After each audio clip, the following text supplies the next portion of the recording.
Okay, so this is Church of the East, chapter 10, and this is additional factors in the decline of the Church of the East. So, the first major thing were the Mongols. In the Church of the East in Mongolia became tolerant of other sects, and the church sects, sects, and the church no longer maintained the high ideals that used to distinguish it, and their missionary activity decreased as well. As a result, they were less able to resist the coming persecution of the Mongol rulers, Genghis Khan being the first. Genghis Khan's rise to power and the subsequent spread of Mongol domination in the first half of the 13th century, so we're in like 1100s AD, caused swift decline in the Eastern Church of Central and Northern Asia, including Mongolia, Uzbekistan, and Kazakhstan. The problem was not that the Mongols were antagonistic to Christianity in particular. Remember, some of the rulers were favorably disposed toward Christianity or even professed Christ. Many of the Mongol subjects were Christians. During the reign of Genghis Khan, one writer saw 800 chapels on wheels in one camp. Rather, the Mongol persecution was more general. As they devastated much of the land, Christians must have suffered along with the non-Christians. And when, as frequently happened, the Mongols put to death all the inhabitants of a city, Christians must have died along with their neighbors. The Mongols penetrated China, overran northern India, and reached to Egypt, Constantinople, and Russia. And in a few years, they conquered a quarter of the habitable globe. They reached Western Asia and Europe in AD 1222. The word ogre, which is a giant or a monster in legends and fairy tales that eat human beings, or a person who is felt to be particularly cruel, is derived from the Tartar tribe of the Uyghurs. It is a reminder of how far these foes penetrated Europe and of the terror inspired by their very name. Every country that initially escaped the devastation fearfully dreaded their arrival. The outstanding figure among the Mongols was Genghis Khan. He had a standing army of 600,000 men, which were constantly active.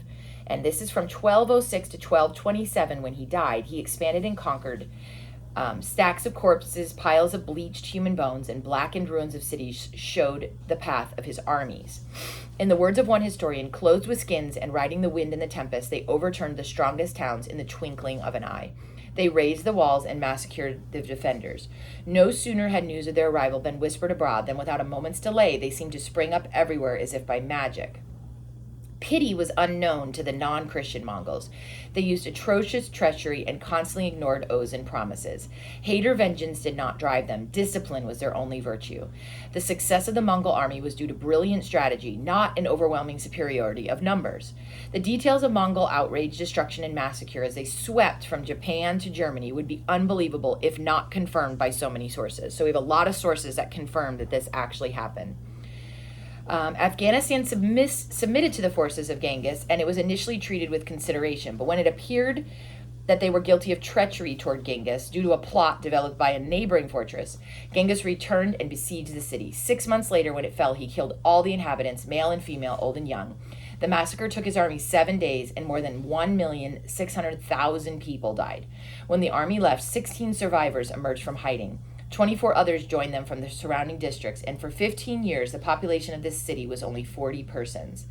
At the end of that time, the son and successor of Genghis, whose name was Ogatai, rebuilt the city.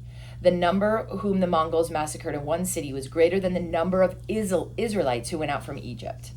Cities continued to fall at their hands, and the inhabitants, which included strong Christian communities, were slain, and the cities were plundered and destroyed.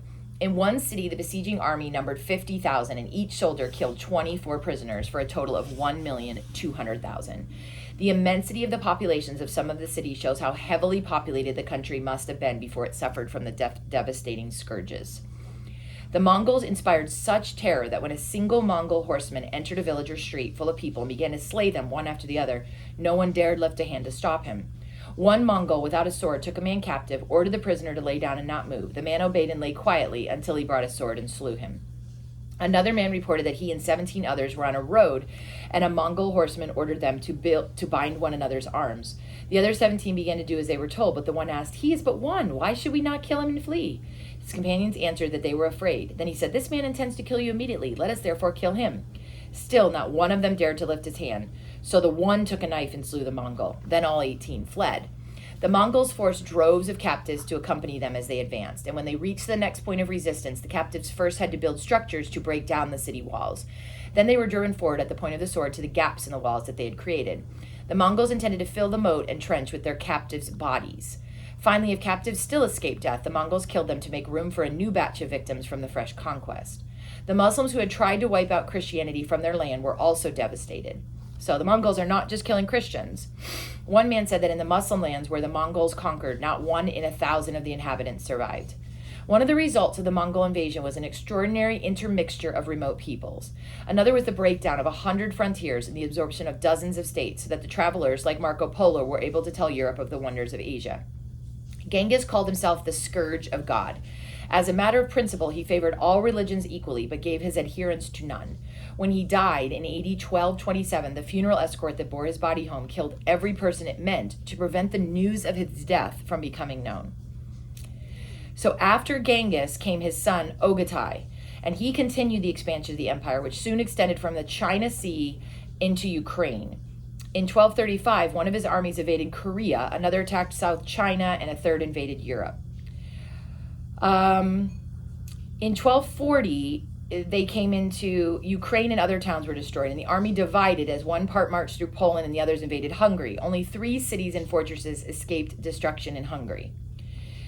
The Chronica Majora, published about AD 1240, recounts that in this year, a detestable nation, to wit, the countless armies of the Tartars, broke loose from its mountain-environed home, and piercing the solid rocks of the Caucasus Mountains, poured forth like devils from the Tartarus, so that they are rightly called Tartari or Tartunians. Okay. The Roman Catholic Pope proclaimed a crusade and urged the Germans to aid the Hungarians. He also sent Franciscan and Dominican missionaries to the Mongols in the hope of averting their onslaughts on Christendom through fear of divine wrath. He hoped to discover their plans regarding Europe. Europe was safe, however. Guyuk Khan, Ogatai Khan's son, succeeded him and immediately put a stop to the devastation and death. Though neither of his predecessors had made any public profession of Christianity, Guyuk had. He died in April 1248, and Mangu, his cousin, succeeded him. Mangu appointed his brother Haluka as viceroy of Persia and sent him on an expedition to conquer that land. When he had finished, okay, and then we're going to get into more and more things here. It does say that Hulaku had a Christian queen. It was favorably disposed toward Christians, but his grandson became a Muslim when he succeeded to the throne. To prove his zeal for his new religion, he became a violent persecutor of Christians. Not content to destroy all the churches in the empire, he ordered also that every Christian be banished from his lands. So for a long time, though, the non-Christian Mongols had been friendly with their Christian neighbors, so they opposed this command. They complained to Kublai Khan, the successor to the throne of the Mongols. Kublai Khan threatened with Ahmed with vengeance, but the unrepentant Ahmed merely killed his brother who made the complaint. Kublai Khan was different than his predecessors. He tried to govern by peaceful means and was averse to bloodshed. He reorganized the army and introduced a system of roads and canals and planted trees in many places for the benefit of the people. He was a patron of literature and later became a Buddhist. It may have been he who introduced ancestor worship into China. The nomads had become civilized, but at the sacrifice of their military power. As they lost their brutality, they lost their hardihood. The empire began its disintegration. The Mongol dynasty continued in China until AD 1369, when a revolution took place and the Ming dynasty came to power and expelled the Mongols from China and destroyed the Christians, both Eastern Church and Roman Catholic. The final cause of the disappearance of Christianity from Central and Northern Asia and Mongolia is found in the devastation of the Amir Timur or Tamerlane. Timur the Lame is where it came from. Before the age of 30, Tamerlane ascended to the throne with his capital in Uzbekistan. He was a Sunni Muslim bitterly opposed to everything Christian, and his actions were in cooperation with the advice of Muslim ecclesiastes. When he attained supreme power, he did away with the Mongolian and Turkish legislative system of Genghis and substituted the law of Islam. So here we are, around AD 1369. The legislative system of Genghis required the ruler to be subject to the law and bound by its provisions.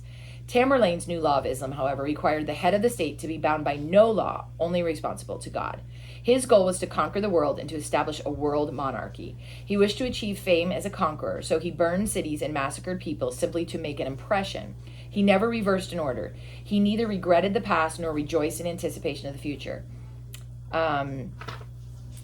He had great perseverance. He told an anecdote of his early life to explain the trait. I once was forced to take shelter from my enemies in a ruined building where I sat for many hours, desiring to divert my mind from my hopeless condition. I fixed my attention on an ant that was carrying a grain of corn larger than itself up a high wall. This sight gave me courage at the moment, and I have never forgotten the lesson it conveyed. Wherever he conquered, he piteously harassed Christians who retained their faith. In 1390, he invaded Persia. He overran Georgia, forced the Christian prince to declare himself a Muslim. The subjects were to do the same. He slaughtered any Christians who resisted, destroyed their churches, and burned in all sacred vessels and furniture. The fact that we have artifacts that survived some of this stuff is really incredible. When he returned to his capital, he prepared to invade India. Before he began the siege of Delhi, he put to death 100,000 Indian prisoners in his train and threatened terrible vengeance against any soldier who failed to carry out his orders. He finally took Delhi in 1398. It is recorded that when the enemies of the faith, the obnoxious Christians, had sought refuge in the caverns of the mountains, he immediately hunted them down in their dens and destroyed them. When he took a city, he handed over Christians and other infidels to the soldiery to plunder and drive into captivity. He destroyed every monastery and church on a walk in 1403 along the way. He left much of Asia a desert, covered with human bones and blood-stained ruins. As a result of his destruction, Islam was victorious in Central Asia. Now, the Muslim persecution, the ravages of the Mongols, and the slaughter of Tamerlane affected mainly Western, Central, and Northern Asia, including Siberia and Mongolia.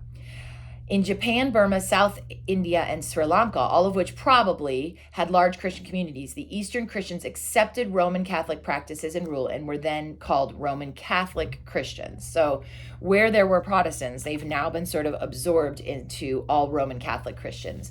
The process of this absorption took time, but as early as the end of the 13th century, the Franciscans gained the support of the Metropolitan of China. So Christianity in North and Northwest India today originated mainly from the missionary awakening of the 1800s. Proportionally, Protestants are 10 to 1 over Roman Catholics. The reverse in the case in the South, where it remained mainly outside of Muslim domination, had an equally large percentage of Roman Catholics, yet the number of Roman Catholic foreign missionaries in India and Sri Lanka is less than half the number of Protestants, and the disproportion in the number of Indian helpers is even greater. Surely the explanation for these numbers is the strong community of Eastern Church Christians who changed to Roman Catholicism. 10 years before Xavier's arrival in India, 20,000 natives became Christians in order to secure the protection of the Portuguese against Muslim oppression.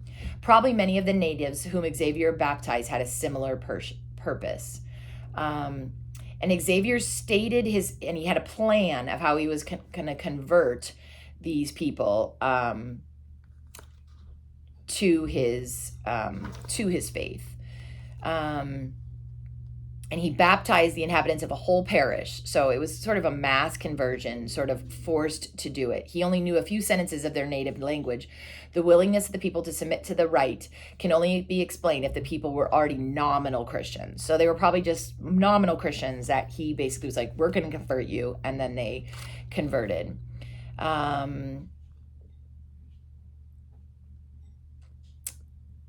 The Christian communities formed in India prior to the 13th century due to the Eastern Church's missionary activity did not cease to exist but merged into Roman Catholicism.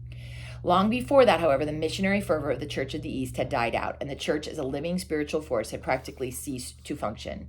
The so-called Christians were Christians in names alone. And that is the end of chapter 10.